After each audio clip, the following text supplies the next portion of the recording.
Oke, bismillah. Assalamualaikum warahmatullahi wabarakatuh. Alhamdulillah, wassalatu wassalamu ala rasulillah ma ba'du. Insyaallah pada subuh hari ini, hari Sabtu 22 Ramadan 1446 Hijriah, kita berkesempatan ngobrolin mengenai zakat nih Ustaz. Alhamdulillah bersama Ketua Panitia Zakat tahun 2025 atau 1446 Hijriah di Masjid Ar-Rahmah, guru kita Ustadz Bang Fidelah. Saat kita ngobrolin zakat mungkin berulang terus nih saat kita ngobrolin. Cuman kan ini masalahnya juga selalu berulang juga. Ya, Kita memang harus diulang-ulang. Betul, karena sebetulnya bukan setahun sekali ya. Ini sebetulnya terus berputar gitu. Kita ngobrolin dulu mengenai asnaf nih Ustaz. Siapa aja yang memang berhak menerima zakat fitrah. Ya kan, Bismillahirrahmanirrahim. Sebagaimana kita tahu, asnaf zakat itu ada 8, fakir, miskin, kemudian Mu'alaf? ya enggak, hamba saya dulu. Oh, urutannya ya. Jadi ya hamba saya, garim, mu'alaf, fisabilillah, ibnu sabil, dan amil terakhir. Oke. Ada beberapa kategori menurut ulama kontemporer mungkin hilang karena kondisi. Salah satunya adalah hamba saya. Hamba saya, budak ya? Budak. Tapi kalau kita kaji esensi sebenarnya, saya kira hilang juga tidak. Jadi fakir, miskin, fakir itu definisinya seseorang yang tidak bisa memenuhi 50% kebutuhannya. Berarti di bawah prasejahtera. Kira-kira sebutannya apa? Kurang lebih. Jadi mungkin sebutan setiap negara sama ini beda-beda ya faktornya. Dan relatif ya. Relatif. Betul. Tetapi fakir dan miskin ini, meskipun definisinya berbeda, di mana fakir itu 50% tidak bisa dipenuhi, kalau miskin itu 100% tidak terpenuhi. Artinya mungkin 75% dari kebutuhannya hanya terpenuhi 75%. Itu disebut miskin. Tapi dalam pandangan saya, bahwa kedua kelompok asnaf itu menyangkut masalah kebutuhan yang sangat fundamental. Paling tidak pada posisi sandang pangan.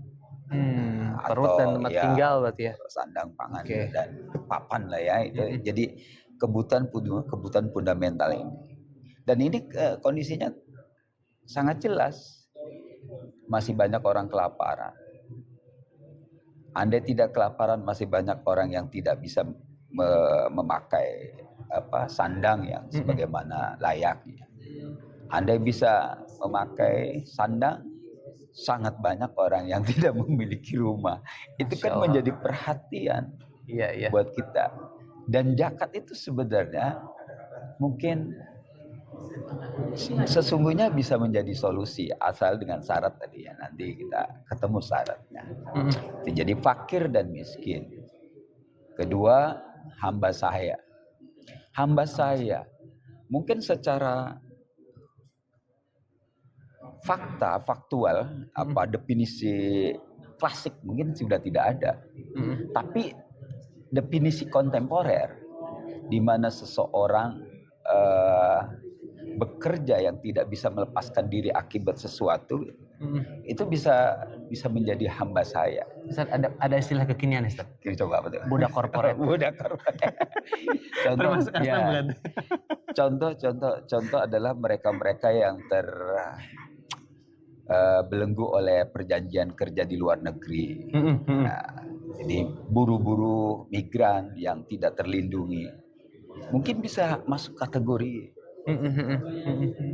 hamba saya gitu. Artinya mereka yang disita paspornya, yang disita oleh majikannya. Kan karena disita mereka tidak bisa berbuat apapun. Kebebasannya tidak ada. Memang secara definisi tidak bisa dikategorikan hamba saya, tapi faktanya itu betul. Sebuah penguasaan atas kebebasan pribadi. Dan itu saya kira Mungkin bisa jadi masuk fenomena ya, iya harusnya masuk ke harusnya kategori itu kan sebetulnya. maksud saya kita perlu definisi kekinian, Redefinisi gitu. redefinisi soal hamba Iya, iya. sahaya. Jadi zakat itu jangan terbatas itu. Kemudian setelah hamba saya ada lagi gorib. Gorim, orang yang berhutang. Gorib orang yang berhutang. Disebut miskin tidak, ini orang berhutang. Mm-mm. Jadi berhutang itu maksudnya apa? Orang yang sudah melakukan tindakan dalam bidang ekonomi, kemudian karena sesuatu mengalami kebangkrutan dan dia menyisakan utang, atau karena sesuatu hal lain. Artinya sebenarnya zakat itu sebenarnya perlu juga di-upgrade definisinya menjadi penanganan masalah ekonomi. Betul, Ustaz. Apalagi masalah Artinya kekinian, soal masalah hutang itu kan berkaitan banget orang pinjol. Ya nggak? pinjol, ya. Bukan hanya artinya bahwa itu bisa dijadikan semacam stimulus ekonomi ya. Betul, Artinya betul. bukan hanya menangani soal pinjaman, tapi zakat ini harus jadi stimulus ekonomi. Nah, Masya Allah. Benar, Ustaz. Jadi ini perlu definisi karena kalau hutang berarti masuknya miskin kategori. Kalau hutang hampir semua kita semuanya utang ya, motor kredit, uang kredit. Rata-rata kita punya hutang lah. Nah, kategori hutang macam apa nih? Apa itu? Jadi menurut saya kalau hutang dalam definisi pikiran awam, saya kira nggak bisa diterapkan. Jadi menurut saya perlu ada bahsul masail atau diskusi tentang garim ini. Menurut saya itu pandangan saya bahwa ini bisa acuannya stimulus ekonomi. Stimulus ekonomi, Masya Allah. Lebih luas lagi berarti. Lebih luas lagi. Artinya bagaimana menangani ekonomi umat ini dengan zakat. Soalnya dulu juga begitu kan? Iya ya. Udah ada contohnya sebetulnya. Harusnya begitu. Ya. Oke. Kemudian setelah gorim, hamba sahaya. Udah tadi hamba sahaya. Hamba saya udah. Bukan mu'alaf. Mu'alaf. Iya, mu'alaf. Mu'alaf ini kan penting juga kita tangani. Nah, sekarang juga perlu juga Ustaz. Definisinya mu'alaf tuh. Orang bertahun-tahun masih aja dibilang mu'alaf. Mu'alaf itu artinya definisinya orang yang diberi kelembutan untuk memeluk. Artinya orang yang hatinya bisa menerima Islam, lembut. Nah, itu maksudnya mu'alaf. Jadi dari kata alaf. Nah, artinya orang yang masih lembut atau orang yang masih gamang. Ya. Begitu masih galau ya. Galau, jadi goyang, itu bisa mu'alaf.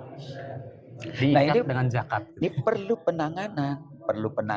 Minimal bukan hanya pengikatan zakat itu, bukan hanya pemberian, tapi bagaimana ada sebuah program untuk mereka yang disupport oleh zakat. Misalkan penanganan pendidikannya, penanganan pengajarannya, menjaga akidahnya. Ini kan perlu penanganan yang membutuhkan dana, dan dana itu mungkin bisa disupport dari zakat itu. Iya. Artinya bukan melulu sebagai pemberian kepada mu'alaf itu sendiri. Lah kalau mu'alafnya bos. Jadi bentuknya itu bisa program ya. Program.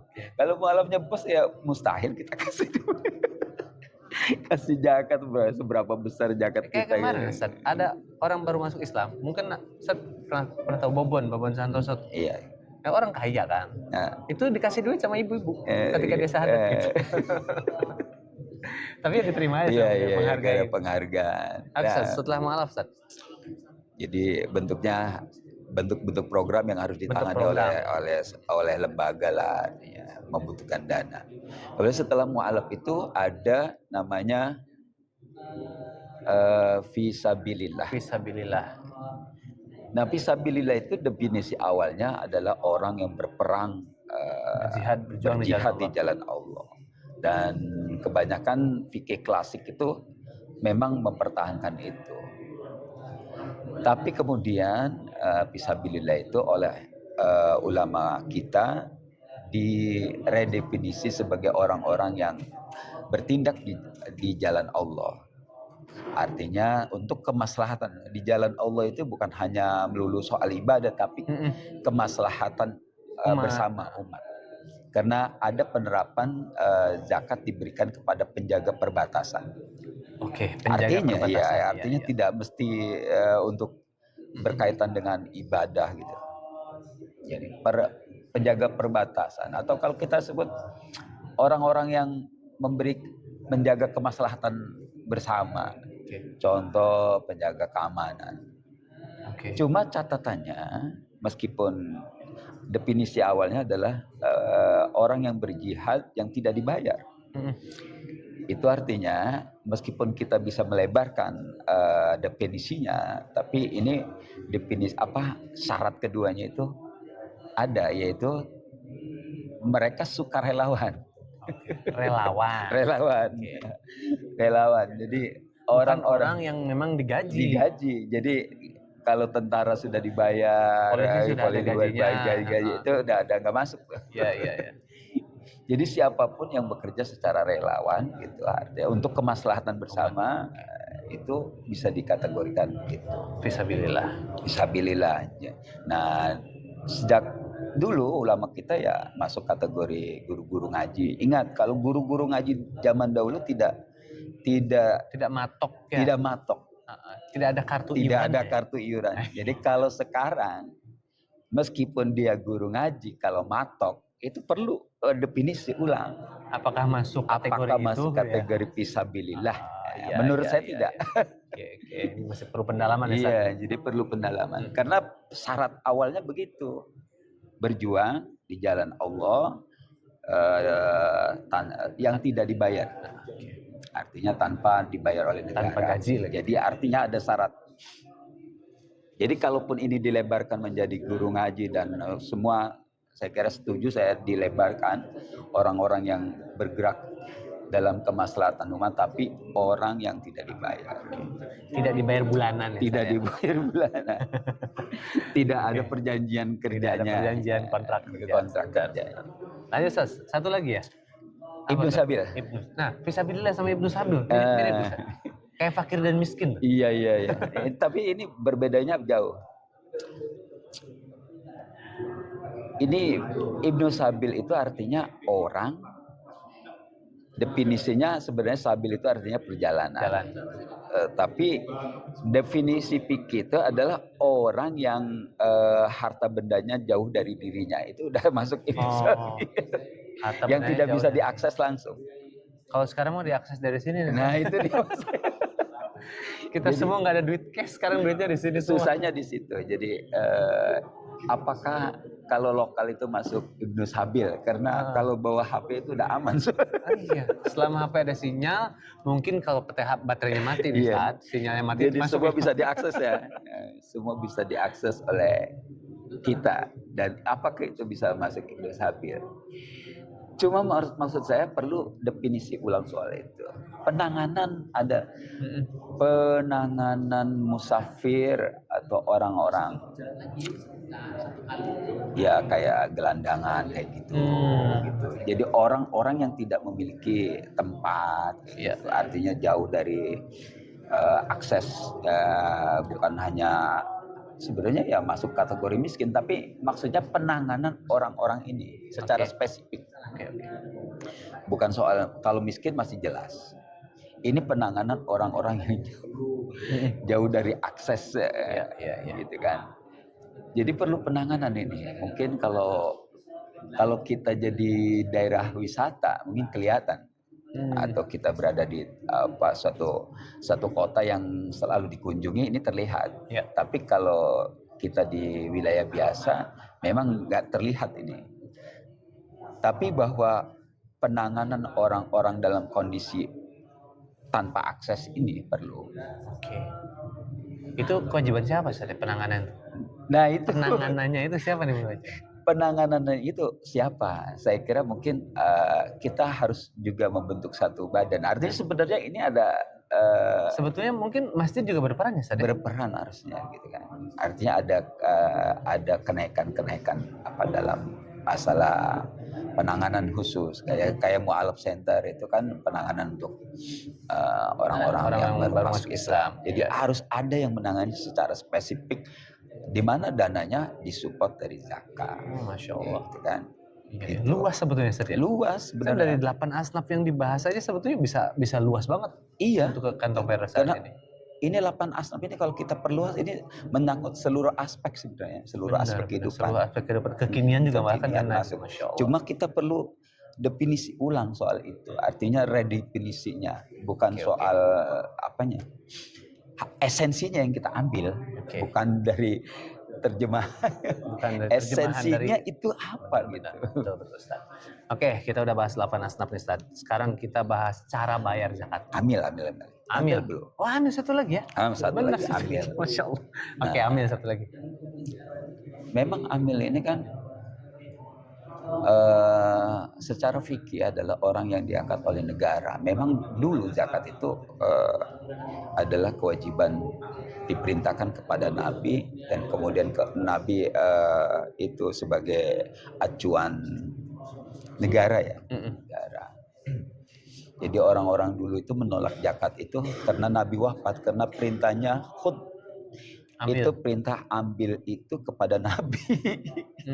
Jadi orang dulu menolak zakat itu logika pakai.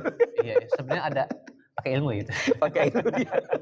Jadi bukan asal nolak, dia pakai logika ilmu. Jadi khud itu perintah kepada Nabi, bukan kepada semua muslim. Oke. Kemudian ada definisi inna sholataka sakanul lahum. Sholataka ke doamu itu. Itu menenangkan mereka. Mu-nya itu kepada Nabi. Oh iya betul ya. Spesifik sebetulnya. Jadi mereka sebenarnya secara logika menolaknya itu logikanya menggunakan itu. Ada dalilnya. Ada dalil. Ya itu. Cuma ya artinya logika belum tentu benar. Gitu betul. Nah sekarang ini kita sepakat bahwa memang amil itu harus lembaga atau seseorang yang ditunjuk oleh negara, yang diwakili oleh lembaga-lembaga badan amal, badan zakat gitu. Ya, misalnya Basnas ya. Basnas itu. Nah, itu yang bisa dijadikan kategori amil. Karena amil ini kemudian memiliki konsekuensi. Dia mendapatkan 1/8 kalau seandainya itu digunakan ilmu fikih, ta'mim namanya. 1/8 dari bagian. Jadi kalau dapat 1/8 lumayan untuk operasionalnya. Misalnya 80 juta, 80 juta dapat 10 juta gitu kan untuk amil. Nah itu kan luar biasa. Tetapi penggunaan amil tidak boleh semena-mena, harus ada penunjukan negara. Saya sepakat soal ini.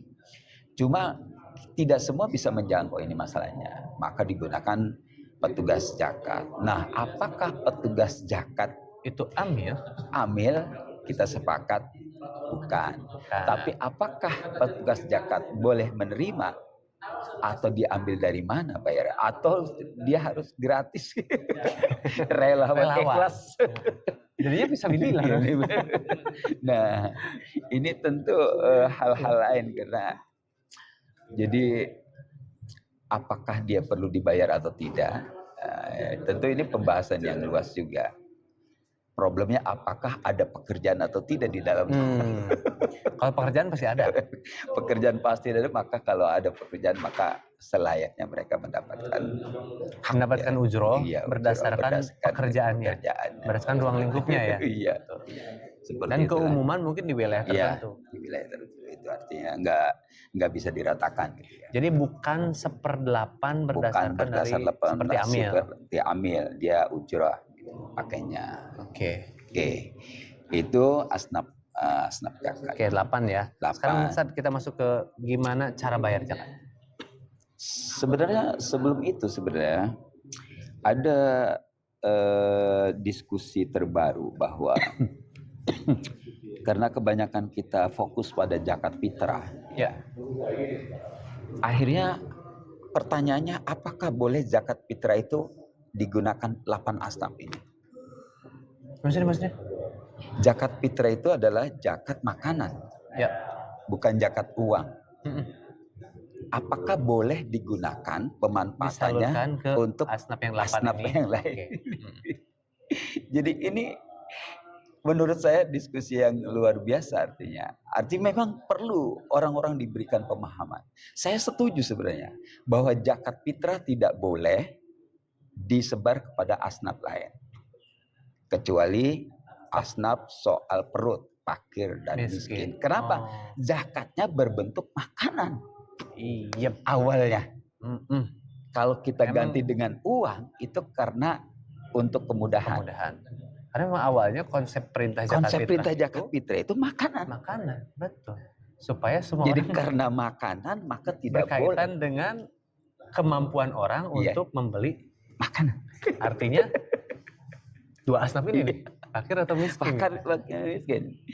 Iya. Jadi saya termasuk orang yang setuju dengan pemikiran itu. Ia juga secara konsep benar bahwa zakat fitrah itu diberikan dalam bentuk makanan. Kutul bilad, makanan pokok. Maka karena bentuknya makanan pokok, dia harus dibagikan kepada orang-orang yang memang membutuhkan makanan. Ya. Itu. Jadi Poin tidak menangkap. bisa tidak boleh disebarkan kepada asnaf lain. Nah, bagaimana asnaf lain ini? Harus menggunakan zakat mal. Iya. Jadi selama kita berkutat pada zakat fitrah, maka kita tidak asnaf bisa yang lain sebetulnya enggak. Oke. tidak bisa mainkan. Jadi panitia pengumpul zakat pun karena itu zakatnya berupa Makanan. Iya kan, kalau kita nerima kan beras semua sebenarnya. Iya, betul. Iya betul Sat. Ya gitu kan. Nah. Masa mualaf dikasih beras.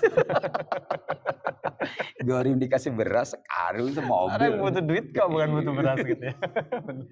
Masya Allah. Nah itu Ustaz. Ini ada juga pertanyaan Ustaz nih.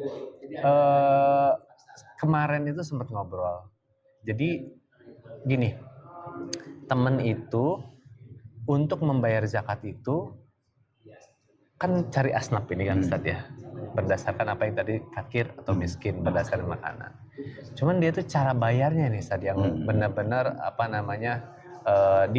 dipertanyakan. Cara bayar itu sekarang ada cara bayarnya langsung tunai, online, bahkan kalau programnya Basnas apalagi ya, zakatnya disalurkan ke daerah-daerah. Gimana Ustaz? Nah inilah kalau saya masih setuju soal pembayaran zakat online. Ya artinya karena zakat fitrah itu mau tidak mau harus dibayarkan.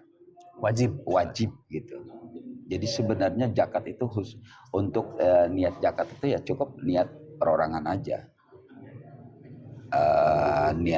Niat pemberinya saja zakat. Kenapa? Diminta atau tidak itu wajib. Dia harus dikeluarkan. Jadi pokoknya selagi masih bernyawa gitu, baru bernyawa udah masuk kategori wajib. Jadi yang wajib itu kategori usulnya itu nggak perlu niat. Betul. Contoh, cebok itu nggak perlu niat. Otomatis. Jadi membersihkan najis itu nggak perlu niat. Sama sebenarnya zakat, karena zakat itu wajib, maka ya sebenarnya ya cukup saya niat zakat gitu. Iya cukup betul. Makanya dalam pembahasan mandi mayat, apakah mandi mayat itu perlu niat? Perlu niat? Tidak juga. Orang dia bukan memandikan, menghilangkan najis. Gitu. Jadi soal online saya tetap setuju. Ya mungkin ada beberapa yang tidak setuju dengan berbagai alasan dan dalil. Tapi secara konsep karena ini harus, jadi orang tidak boleh tidak membayar zakat. Maka dia harus dipermudah cara bayarnya. Ustaz, kalau ada orang lupa bayar zakat fitrah. Yang tadi itu sebenarnya supaya tidak lupa sebenarnya. Orang sebenarnya udah banyak ya kemudahan-kemudahan kan. Cuman misalnya tetap lupa karena kesibukan lah atau apapun. Dia baru ingat setelah selesai sholat Id, Masya Allah saya belum bayar zakat fitrah. Ya memang ada ancamannya bahwa orang yang lupa itu meskipun bayar tetap hanya dianggap sedekah. dan tidak bisa menggantikan zakat terhutang. Oh. Itu problemnya. Jadi zakat fitrah itu memang karena saking sepelenya perlu penekanan memang. Sepele, satu orang 2,5 sepele itu kilo. maksudnya nilainya Nilainya ya? sepele, nilainya sepele. Angkanya sepele. Karena angkanya sepele, kecil, mungkin bisa diremehkan. Nah, oleh karena itu Nabi wanti-wanti. Ini harus dibayar. Ketika Sayyidina Abu Bakar Siddiq kalau tidak salah lupa bayar zakat. Pernah sahabat juga. Iya, pernah sahabat di masa sahabat. Tidak bisa diri. Nah, itu. Jadi ini diwanti-wanti bahwa ini tidak bisa digantikan. Andai semua kita pun dibayarkan, jatuhnya bukan zakat fitrah, tapi sedekah biasa. Nilainya tidak sebanding dengan zakat. Biarpun nominalnya lebih besar, lebih tinggi gitu. Masya Allah, jangan sampai lupa.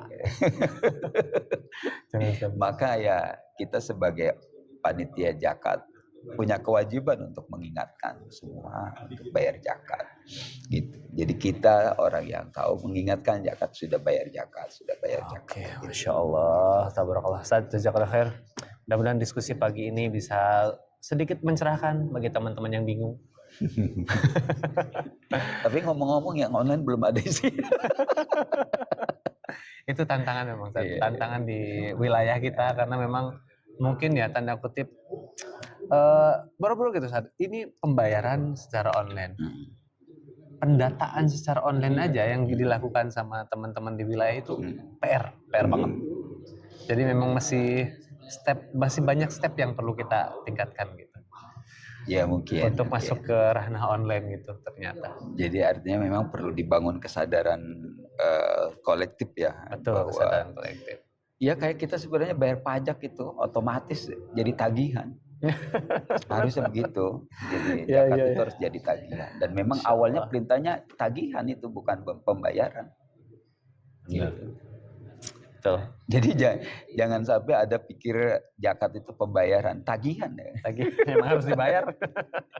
Zakat itu bukan pembayaran, tagihan. Nah, karena itu jangan sampai lupa. Sekarang tanggal 22 Ramadan, 8 hari lagi. Kita maksimalkan ibadah kita di bulan Ramadan ini dan jangan lupa bayar zakat fitrah. Oke, terima kasih. Barakallahu fikum. Assalamualaikum warahmatullahi wabarakatuh. Waalaikumsalam warahmatullahi wabarakatuh.